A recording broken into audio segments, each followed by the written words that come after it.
Music lesson channel पे मैं सुधीर तिवारी आपका स्वागत करता हूं। और आज अभी हम बजाने सीखेंगे।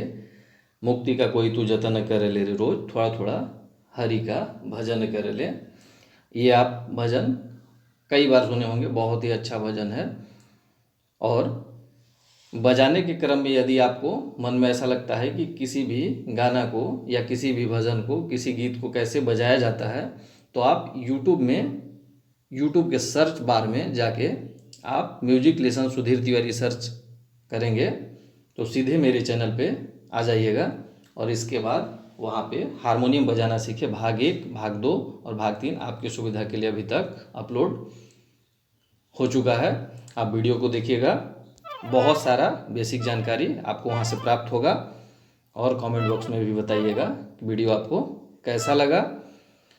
और ये वीडियो अगर आपको अच्छा लगेगा तो अपने दोस्तों में शेयर कीजिएगा। और दोस्तों, मेरे चैनल को अभी तक अगर आप सब्सक्राइब नहीं किए हैं तो प्लीज़ मेरे चैनल को सब्सक्राइब कर लीजिएगा, ताकि कोई भी वीडियो मैं अपलोड करता हूँ तो आपको सबसे पहले मिले।